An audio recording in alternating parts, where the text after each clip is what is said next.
Shalom semuanya. Bersama saya Romeo Dirk Junior di channel yang spesial menyajikan video-video apologet Kristen dan video-video kesaksian Kristen yang berasal dari sumber-sumber data yang terpercaya dan valid. Baik, kali ini saya akan menyajikan video yang berjudul Lalu kekristenan. Kita bisa membaca misalnya apa yang dikatakan oleh Rasul Paulus dalam Roma pasal 10 ayat 4. Sebab Kristus adalah kegenapan hukum Taurat, sehingga kebenaran diperoleh tiap-tiap orang yang percaya. Kristus disebut sebagai telos garnomo Kristus. Kristus adalah penggenap Taurat. Jadi ada pelaku Taurat, ose hatorah, ada somer hatorah sebagai penjaga Taurat, ada hanya Taurat yaitu Saduki, penafsir Taurat, dan Kristus dalam kekristenan dipahami sebagai penggenap Taurat. Saya ucapkan selamat menonton. Semoga melalui video ini Anda mendapatkan sesuatu yang bermanfaat untuk menambah pengetahuan Anda tentang banyak hal yang selama ini Anda belum ketahui. Terima kasih sudah mampir di channel saya. Kiranya Anda bahagia selalu bersama semua yang dicintai. God bless you. Bye. في البدء كان الكلمة والكلمة كان عند الله وكان الكلمة الله.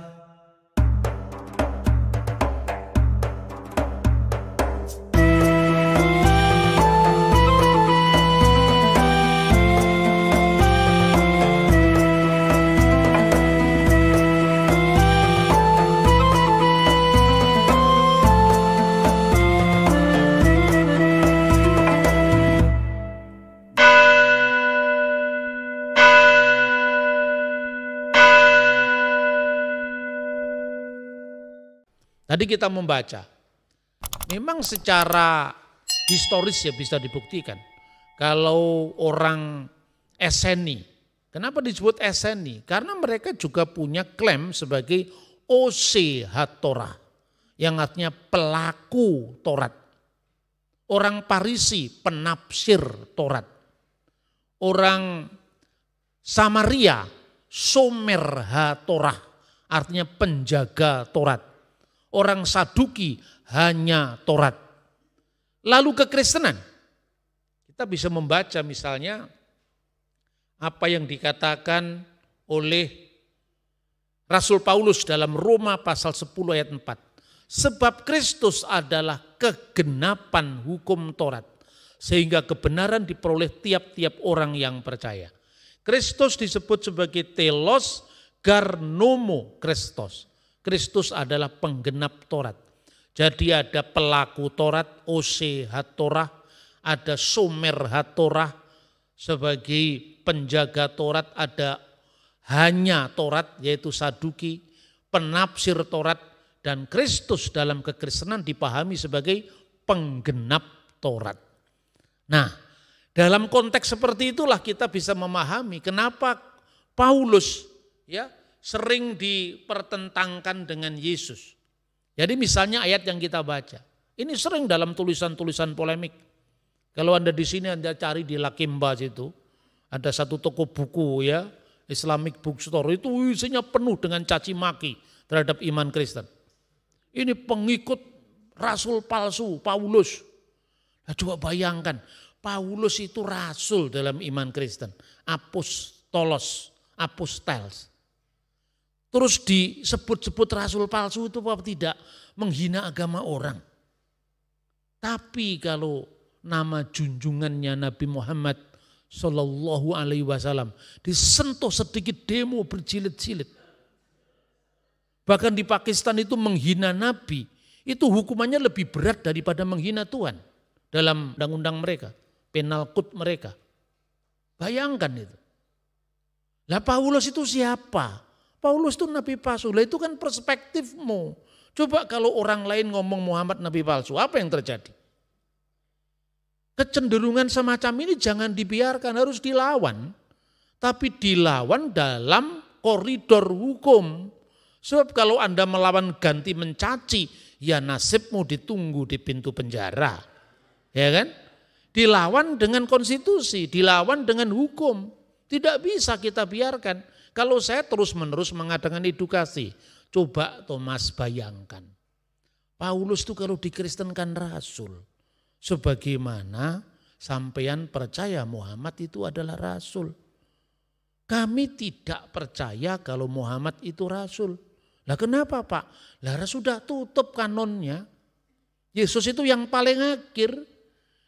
Setelah Allah berbicara kepada nenek moyang kita dengan berbagai macam cara lewat para nabi. Maka pada hari terakhir atau hari-hari masa terakhir itu, akhirat hayamim dalam bahasa Ibraninya, dia telah berbicara lewat anaknya sendiri, yaitu firman yang menjadi manusia. Lah kalau firmannya sudah turun langsung, kenapa harus menunggu yang menerima firman, kan gitu kan? Dari puncak penggenapan nabi-nabi itu adalah Kristus sebagai Mesias. Dan Mesias itu sebagai nabi, imam, raja, sudah lengkap. Apanya lagi yang disempurnakan? Tapi kalau sampean mau percaya Muhammad nabi terakhir, sebagaimana orang-orang Manikean dulu percaya bahwa Mani itu nabi terakhir, penutup segala nabi, kutmata dan nabi, kita juga tidak marah. Kan begitu kan? Terus yang kedua, menafsirkan agama orang lain dari ukurannya dia. Misalnya, coba baca Matius. Kan Yesus mengatakan, jangan kamu menyangka aku datang untuk meniadakan Taurat dan kitab para nabi. Aku datang bukan meniadakannya, melainkan untuk menggenapinya. Nah, jangan dibaca aku datang bukan meniadakan tapi menggenapinya, enggak dibaca. Iya kan? Lah apa bedanya dengan Paulus ketika Paulus mengatakan telos garnomo Kristus, bahwa Kristus adalah kegenapan Taurat, antara bayangan kenyataan, simbol dan hakikat, nubuat dan penggenapan. Jadi contoh ini ya, gambaran contoh ini. Ketika Presiden Jokowi mau hadir di kota kita, di Malang atau di Blitar, di mana-mana kita pasang gambarnya, selamat datang Presiden Joko Widodo. Wah, semua orang pasang gambar bagus-bagus di depan rumah. Tapi begitu presidennya sudah datang, masa kita lihat gambarnya terus? Kan langsung salaman sama presidennya, ya kan? Begitu pula Kristus, itulah makna penggenapan. Apa yang tercatat di dalam kitab Taurat itu adalah simbol-simbol, nubuat-nubuat, bukan hakikatnya. Hakikatnya itu adalah Kristus yang telah datang. Itulah makna penggenapan.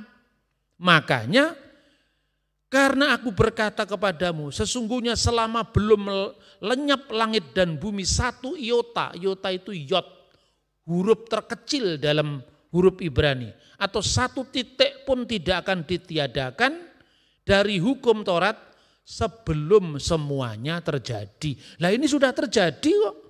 Kristus sudah datang. Itulah makna penggenapan yang pertama. Kemudian kita bisa baca lagi tadi di Efesus. Ini ayat yang sering diperkosa, disalahgunakan oleh para polemikus kelompok Lakimba itu. Ya kan?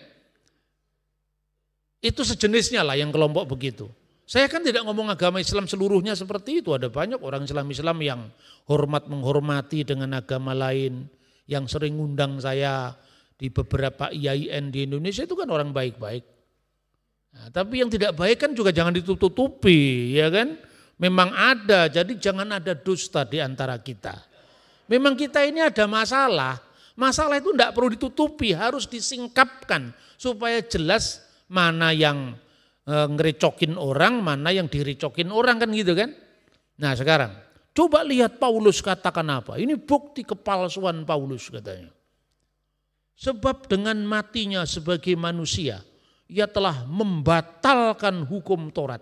Nah ini kan membatalkan hukum Taurat dengan segala perintah dan ketentuannya. Anda bisa membaca terjemahan King James Version, English Standard Version, itu terjemahannya beda-beda. Sebetulnya teksnya itu aslinya berbunyi demikian. Teks ini tidak bertentangan dengan kata Paulus dalam Roma pasal 10 ayat 4. Itu teks aslinya begini. Ton nomon, ton intelon, in dogmasin katargesas. Kalau diterjemahkan itu gini. Hukum dari ketentuan-ketentuan dalam ajaran-ajaran. Dogmasin itu kan ajaran-ajaran atau perintah-perintah atau dekrit-dekrit. Jadi gini, ton nomon hukum, ya, ton intelon dalam bentuk ketentuan-ketentuan yang diekspresikan dalam perintah-perintah. Itulah yang dibatalkan. Bukan Taurat dibatalkan bagi orang Yahudi, karena Taurat gak dibatalkan tapi digenapi. Nah, untuk bisa memahami teks ini, kata entelon itu dipakai di tempat lain. Misalnya, ya, saya tunjukkan misalnya itu dari surat Ibrani ayat 15-16 pasal 7. Dan hal itu jauh lebih nyata lagi jikalau ditetapkan seorang imam lain menurut cara Melkisedek. Ayat 17. Yang menjadi imam bukan berdasarkan ketentuan-ketentuan fisik atau peraturan-peraturan fisik. Kata nomon entolis sarkinis. Ketentuan-ketentuan manusia, saks itu daging artinya. Maka kehologos saks egenito, the word become flesh secara harafiah. Firman telah menjadi daging.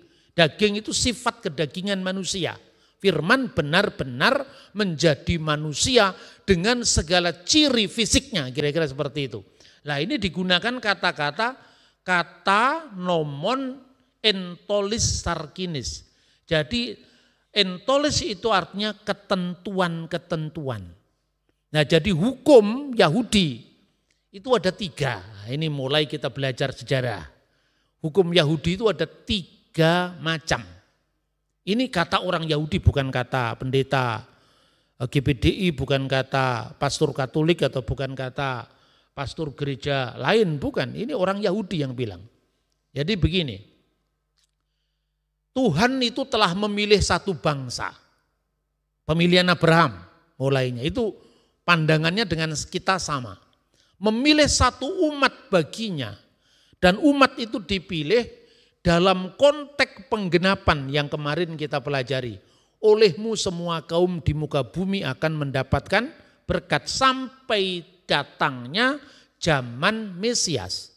Nah, umat ini dipilih sehingga umat ini diberikan ketentuan-ketentuan khusus yang tidak diberikan kepada bangsa lain. Contohnya orang Yahudi sunat. Sunat itu bukan sekedar dikerat itu kulupnya, itu bukan. Sunat Yahudi harus 8 hari. Jadi kalau bangsa Arab sunatnya 12 tahun itu bukan sunatnya Taurat. Ya kan? Kalau Anda disunat umur 11 tahun itu sunat kesehatan. Sunat harus 8 hari. Itu pertama. Dan itu hanya berlaku bagi Yahudi. Nah, karena itu ada 3 hukum. Hukum itu sendiri kalau di dalam bahasa Yunani nomos. Bahasa Ibraninya misfot. Lah, misfot itu terdiri dari 3. Ini di mana ditentukan misfot itu terdiri dari 3? Itu dari Alkitab. Ini tafsiran Yahudi ya. Kita baca di Ulangan pasal 6 ayat 20 sampai dengan 21. Apabila di kemudian hari anakmu bertanya kepadamu, apakah peringatan? 1, ketentuan 2, dan peraturan itu yang diperintahkan kepadamu oleh Tuhan Allah kita. Maka haruslah engkau menjawab anakmu itu, kita dahulu adalah budak Fir'aun di Mesir, tetapi Tuhan membawa kita keluar dari Mesir dengan tangan yang kuat. Ayat 21 merujuk bahwa teks ini diperintahkan, diperuntukkan bagi orang Yahudi. Sebab orang Manado tidak pernah keluar dari tanah Mesir, kan gitu kan. Perhatikan ini. Lalu hukum itu dibagi 3. Kalau dalam bahasa aslinya, apakah peringatan maha edot, wh hukim, wh mispatim, aser siwah Adonai Elohenu etchem. Jadi yang pertama peringatan-peringatan, yang kedua hukim, ketentuan-ketentuan, dan yang ketiga peraturan-peraturan. Peraturan-peraturan itu hukum yang sifatnya universal. Satu contoh, lo yihye lecha Elohim akhirim alpanai, jangan ada ilah lain di hadapan hadiratku. Itu perintah universal. Orang tidak boleh menyembah berhala. Kedua, jangan mencuri, jangan membunuh, jangan berzina, jangan bersaksi dusta. Itu universal. Sedangkan anaknya setan aja kalau dirugikan juga marah. Apalagi manusia kan. Itu universal, bangsa apapun, agama apapun berlaku. Tetapi yang pertama dan yang kedua itu, edot itu hanya berlaku bagi Yahudi. Apa contohnya edot? Edot itu peringatan. Contohnya, Keluaran pasal 23 ayat 19. Di sana dikatakan janganlah memasak anak kambing bersama susu induknya. Loh, lah kenapa? Kok enggak boleh? Anda memasak anak kambing bersama susu induknya? Anak sapi bersama susu induknya atau sapi bersama susu induknya? Jangankan kita, Abraham aja melanggar. Ya kan? Jadi itu berlakuannya Yahudi. Abraham kakek moyangnya Yahudi ketika memberikan tamunya itu adalah daging lembu bersama dadeh dan susu. Lah itu kan melanggar ketentuan dalam Keluaran pasal 23 tadi. Itu kenapa kok bagi orang Yahudi dilarang? Karena itu simbol pengudusan Yahudi Israel. Kamu harus beda dengan bangsa lain. Dikuduskan itu artinya dipisahkan secara eksklusif untuk menandai ini bangsa terpilih yang nantinya akan melahirkan Sang Mesias sesuai dengan janjinya kepada Abraham, olehmu semua kaum di muka bumi akan mendapatkan berkat. Kenapa anak kambing bersama susu induknya? Itu simbol penyembahan Dewi Asera. Jadi Dewi kesuburan, Asera kawin dengan Yahweh menurut prasasti Kuntilet Ajurut. Jadi Yahweh itu kan sebutan kira-kira untuk tetragramaton 4 huruf suci. Sebutan kayak apa kita tidak tahu. Seperti apa? Karena sudah berabad-abad orang Yahudi tidak pernah mengucapkan kata Yahweh kecuali orang Amerika yang ke Yahudi-Yahudian, yang alirannya dibawa ke Indonesia. Ya kan? Maka kalau dikatakan Adonai Elohenu etchem tadi, bahasa aslinya YHWH di situ. Satu saya baca Adonai. Shema Yisrael, Adonai Elohenu, Adonai Echad. Itu YHWH Elohenu, YHWH Echad. Jadi apa?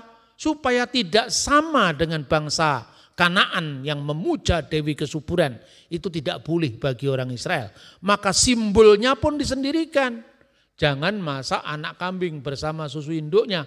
Bukan karena secara higienis itu tidak sesuai dengan hukum medis. Tidak sama sekali. Kedua, jangan kamu memakan daging di pangkal paha.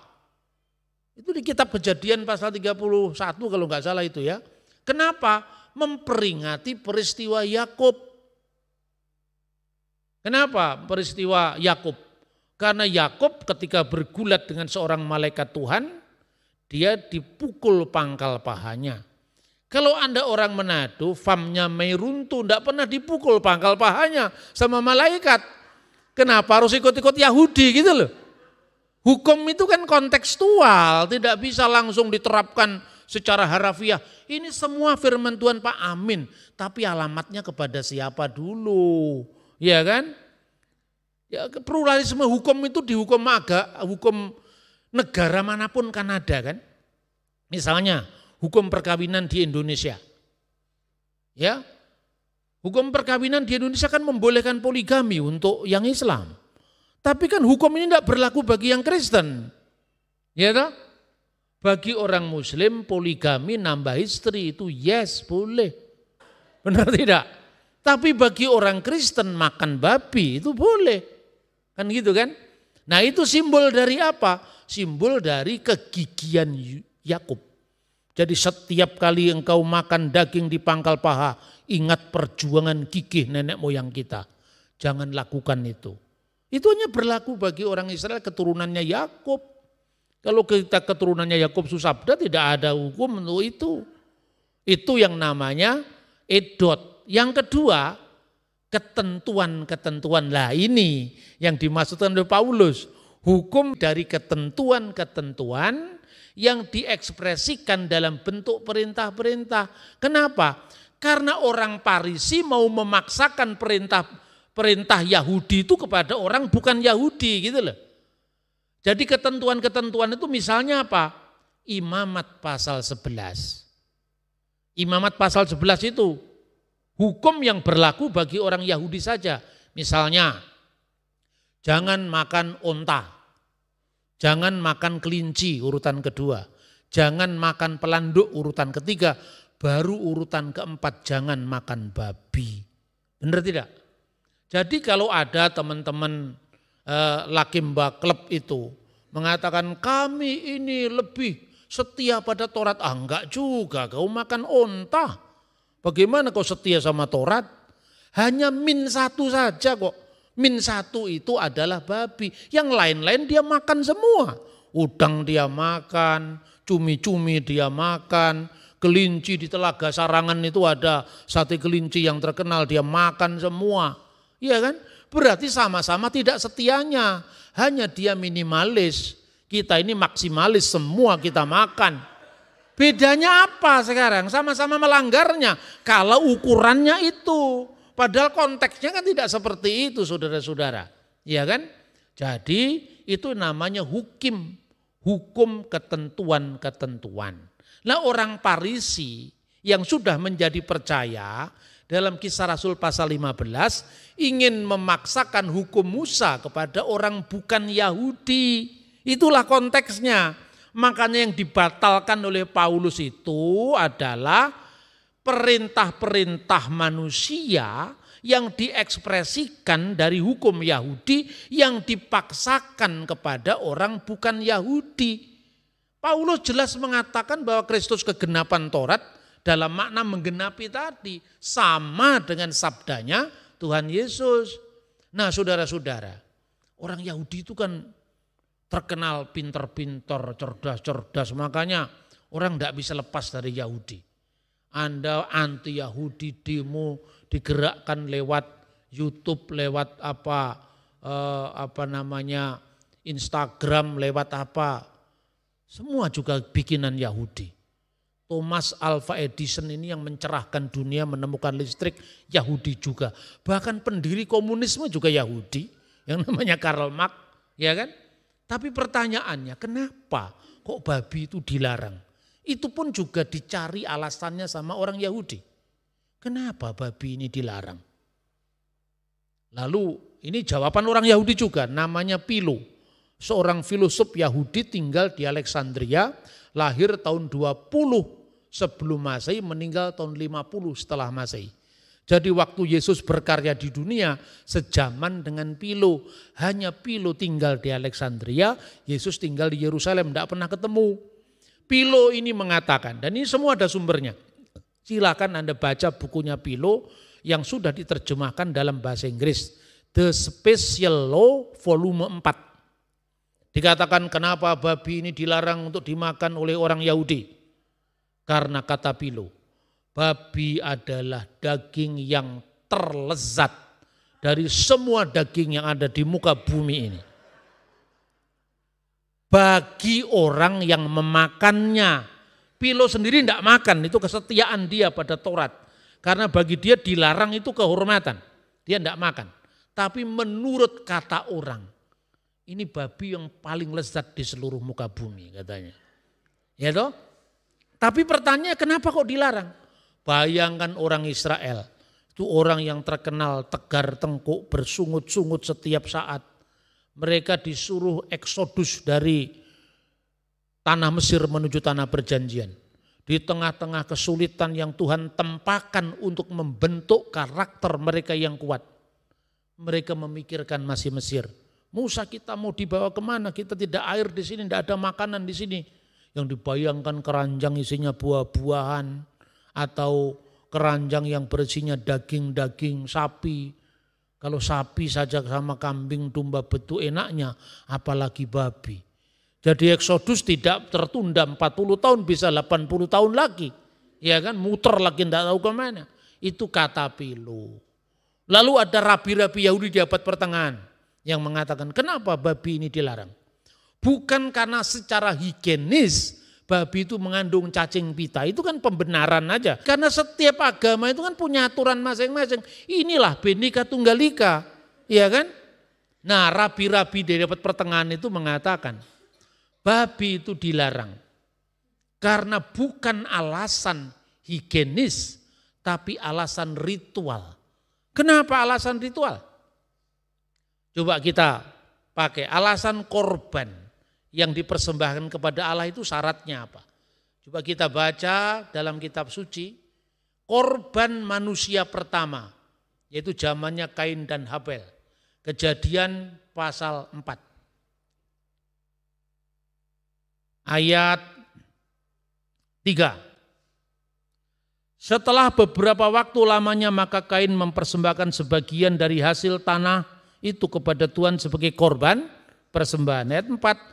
Habel juga mempersembahkan korban persembahan dari anak sulung kambing dombanya, yakni lemak-lemaknya, maka Tuhan mengindahkan Habel dan korban persembahannya itu. Coba yang dikorbankan anak sulung kambing domba, anak sulung. Kambing domba itu anak sulungnya mudah ditandai karena anaknya cuma 2 atau 3. Sapi juga anaknya 2 atau 3. Tapi babi anaknya 17. Paling besar katanya paling banyak 34 babi itu. Sulit kan? Jadi karena alasan sulit ditandai mana yang sulung, maka babi tidak memenuhi syarat binatang korban. Jadi bukan karena cacing pita. Setiap binatang itu pasti ada cacing pitanya gitu loh. Makanya Manado-Manado yang makan babi tetap makanlah. Ya toh? Tapi kalau saudaramu suka makan kambing seperti saya, maafkanlah. Karena memang kesenangannya kambing itu makanan nenek moyang saya. Kan begitu kan? Mari kita saling menghormati, tetapi jangan memaksakan agama lain dari ukuran kita. Kan saya selalu ada pesan teologisnya untuk umat Kristen, tapi ada pesan kebangsaannya bagi bangsa lain. Mungkin orang mendengarkan ceramah saya itu ngeri-ngeri sadap. Ini kalau didengarkan enak, datanya juga ada, tapi kok selalu nyerempet-nyerempet. Nyerempet-nyerempet apa? Ya kalau enggak diserempet kan enggak sadar. Inilah upaya mengedukasi satu sama lain. Orang Hindu, sapi dilarang kan? Tapi dilarang karena apa? Itu simbol dari kendaraan siwa. Kan gitu kan? Tapi kalau babi boleh, enggak masalah. Jadi sekarang kalau Indonesia itu Bhinneka Tunggal Ika. Separuh orang Hindu, separuh orang Islam. Terus Anda katakan kota halal. Halal bagi siapa dulu? Ya bagi orang Hindu, babi halal. Bagi Islam, sapi halal. Bagi Islam, babi haram. Tapi sapi halal. Ini halal menurut siapa? Makanya saya bilang di Tomohon sama teman-teman Kristen.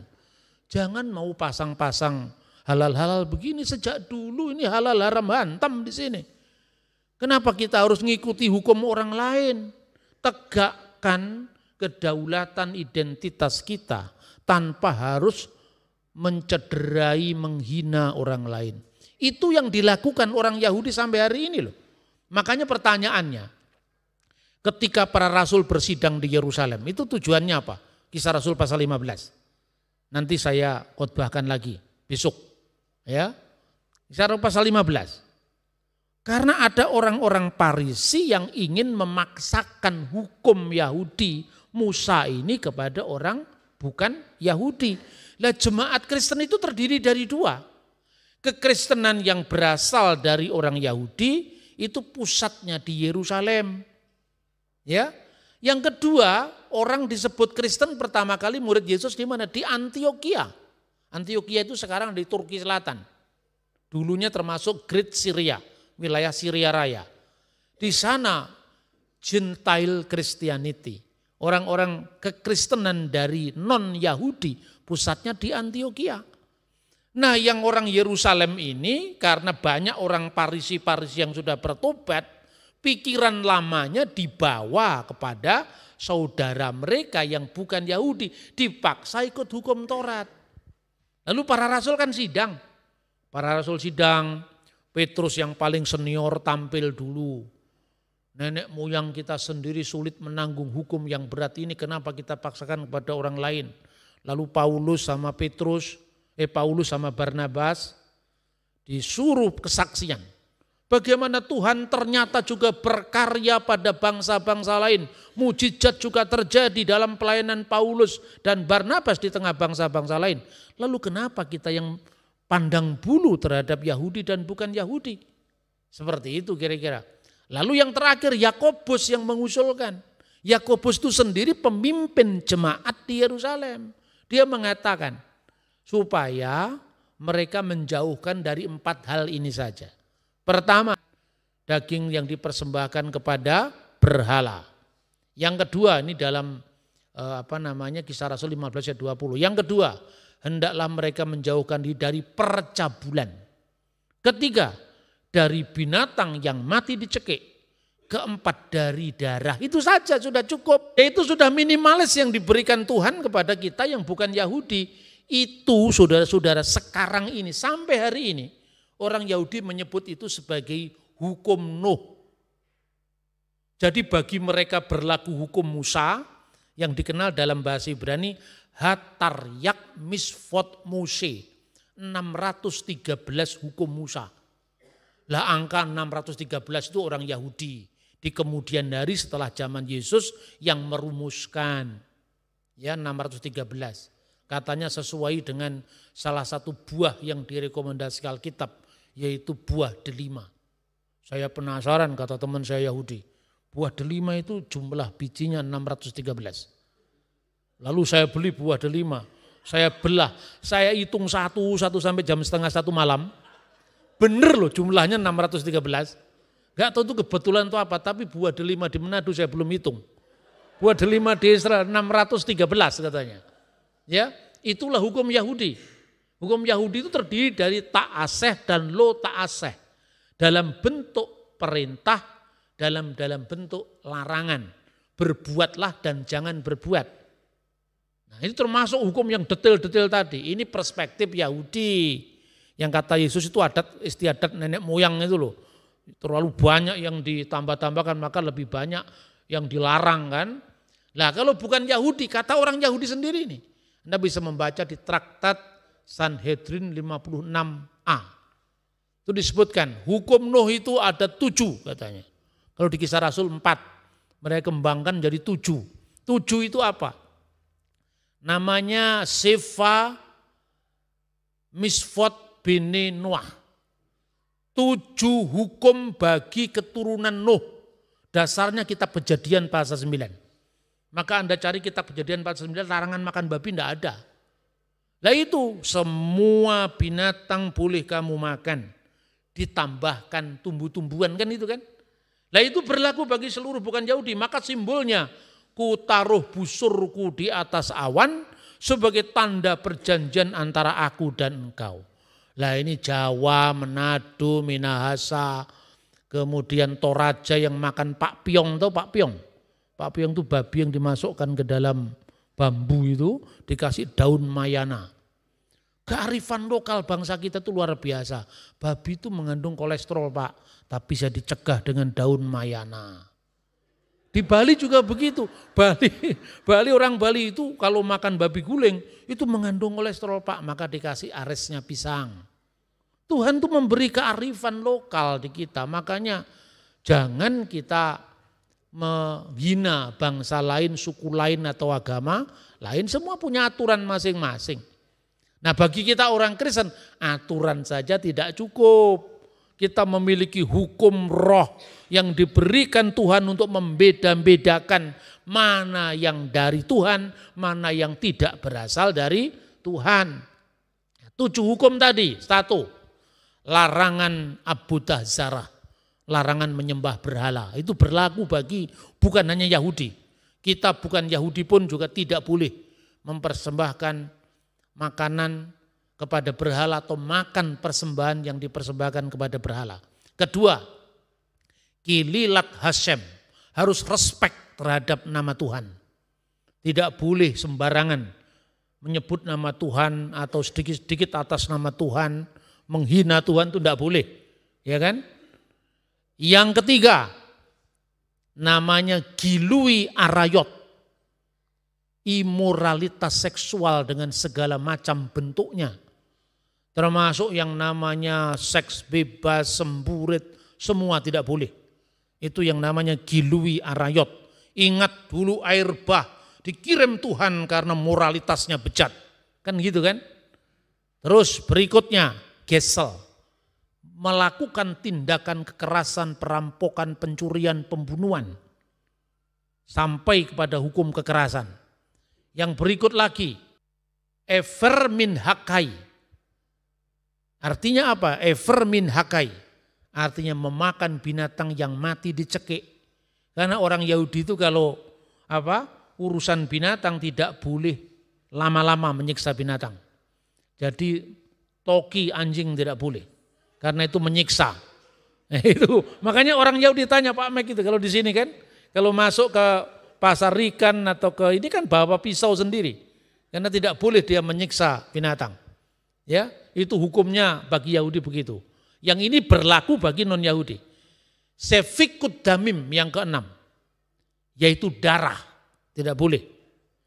Ya, kemudian yang paling akhir namanya dinin, penyelenggaraan mahkamah yang adil. Lah 7 ini sistematikanya di dalam Kisah Rasul dibagi 4. Gitu loh kira-kira. Makanya damim itu darah, kemudian yang namanya gilui arayot itu percabulan, kemudian hormat kepada nama Tuhan dijadikan satu, penyembahan berhala dan tidak boleh menista, menghina Tuhan, itu hukum 1 dan 2. Apapun alasannya sampai hari ini, kalau Anda pergi ke Israel modern, Anda lihat kalau ada KFC warna merah, ditulis lo kosher, tidak boleh dimakan bagi Yahudi. Kalau ada KFC warna biru, ditulis kosher, diperbolehkan makan bagi orang Yahudi. Tapi keduanya bisa berdampingan, KFC yang lo kosher, KFC yang kosher. McD yang warna merah yang lo kosher, yang tidak boleh dimakan bagi Yahudi, tapi orang bule kan bukan Yahudi boleh makan. Yang satunya McD yang berwarna biru itu kosher bagi Yahudi, tapi berdampingan tidak masalah. Jadi kalian non Yahudi silahkan makan yang di sini ya, yang warna merah. Manado termasuk yang warna merah ini. Karena di situ ada burger di mana dagingnya dicampur dengan keju dan susu, itu enggak boleh. Makanya dilihat di restoran-restoran Yahudi. Telur enggak pernah dimakan bersama dengan daging. Telur ya telur, daging ya daging. Itu bukan untuk kita, itu untuk Yahudi. Mereka bisa hormat kepada yang bukan Yahudi. Makanya restoran Mandarin di Israel juga enggak apa-apa. Kita ini lebih Yahudi ketimbang Yahudi.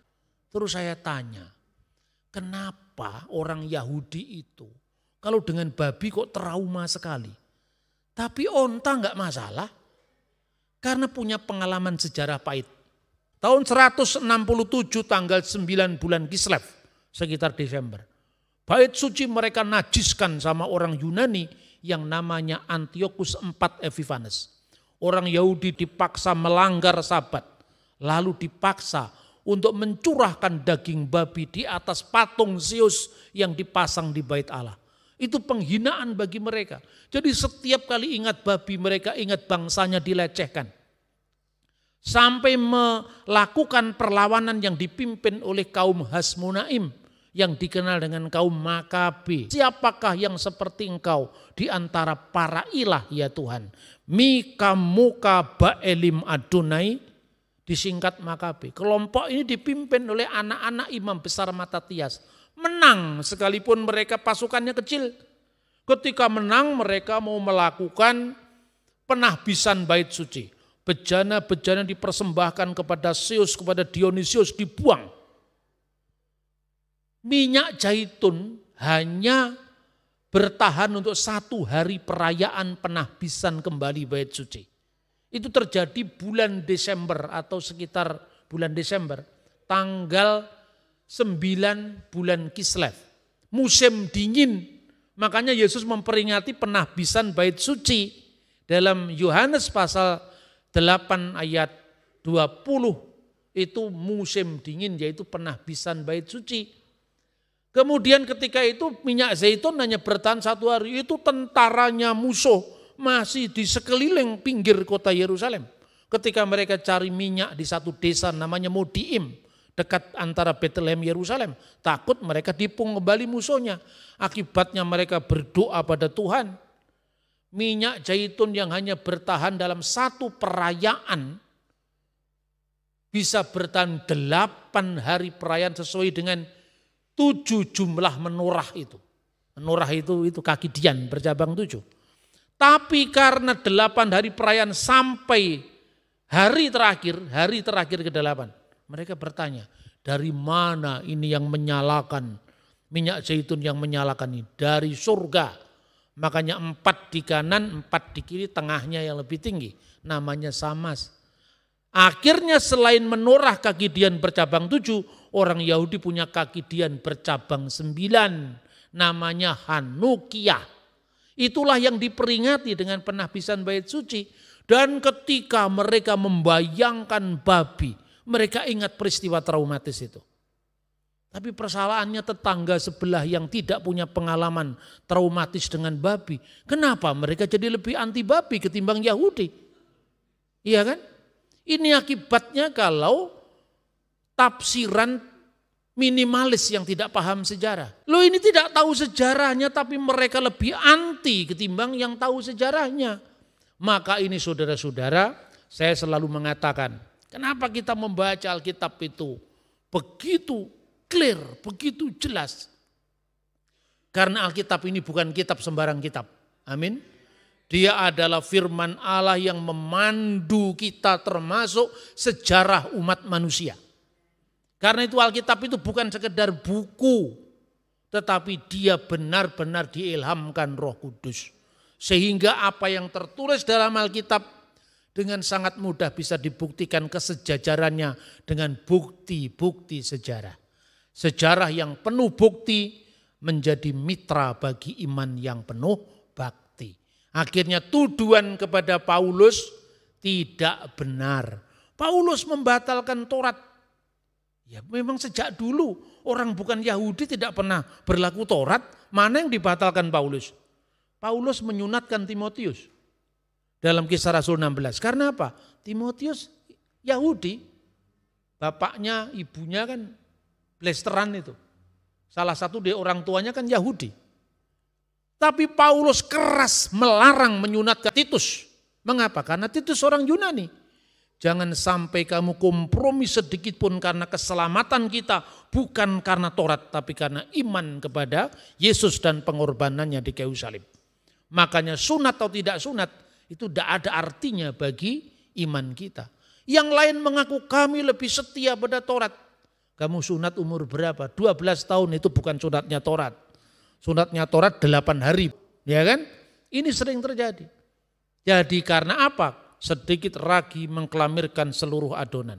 Kalau Paulus permisif, maka itu pelan-pelan kebenaran Injil akan dikompromikan, dipaksakan Taurat itu untuk memahami Injil dan kembali kepada era sebelum penggenapan. Saudara-saudara, maafkanlah mereka yang mencaci maki Paulus. Karena kita sangat menghormati Paulus. Kita hanya mau meminta hak kita. Kalau kalian tidak mau dicaci, jangan mencaci orang. Kalau kalian tidak mau junjungan kalian, nabi kalian dicaci maki, jangan juga mencaci maki rasulnya orang lain. Paulus bukan rasul, karep-karepmu itu kan bukan urusanmu. Kenapa kamu usil dengan kami, kan itu kan? Ini hak kita, ini hak jawab kita yang harus kita perjuangkan di ranah hukum, bukan ganti menghina orang lain. Kiranya firman Tuhan semakin meneguhkan iman percaya kita dalam kita mengiring Tuhan Yesus.